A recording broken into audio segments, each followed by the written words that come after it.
Hi, I'm Nick, and welcome back to Ro-Tor Linq. Today we're going to be looking at the classics rendition of the original Autobot car duo, Sideswipe and Sunstreaker.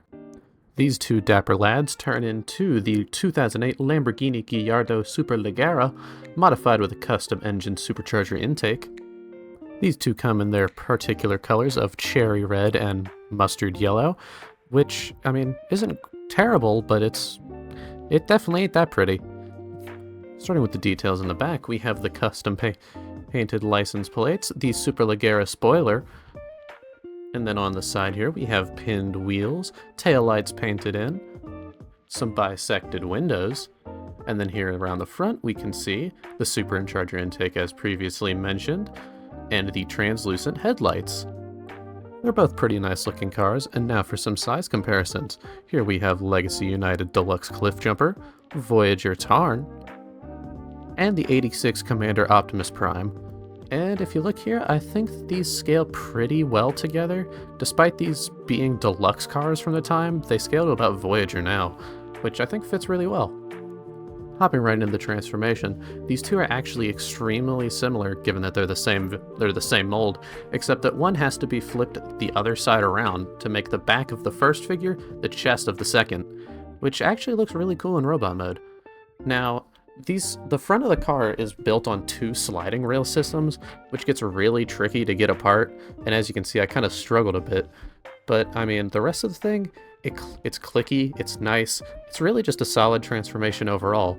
I don't really have many complaints other than the rigidity of it, and then the automorph at the end for the head reveals. Chef's kiss. Works a lot better on Sunstreaker than it does on Sideswipe, but eh. Here we are in the robot mode, and as you can see, they're looking pretty good. The flip-flopped chest detail is apparent here now. On Sideswipe, you've got the exposed chest details where you can see his Autobot symbol and some nice black paint. And then over here on Sunstreaker, same flip-flop chest. You can see the blue transparent details revealed and the nice venting on their arms.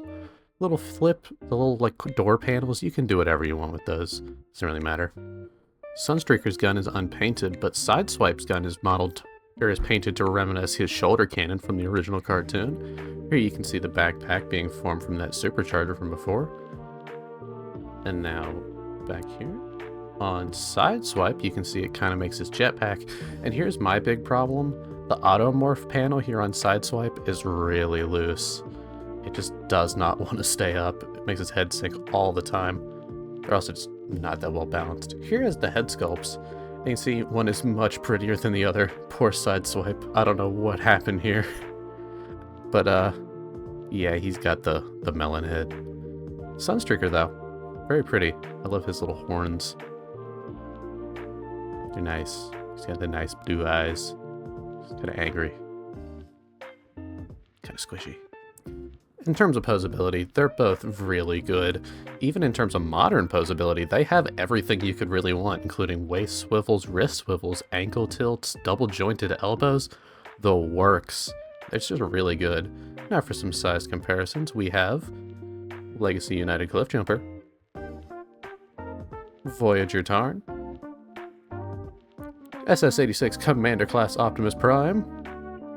For some final thoughts, I would absolutely recommend these two. I wouldn't really get one without the other, just so that way you can really appreciate the engineering trick they did with having the two identical molds be flip-flopped to make two completely different looking robot modes. Well, that's been it for me. That was the review of classic Sideswipe and Sunstreaker. I hope you enjoyed. Yeah. What am I doing?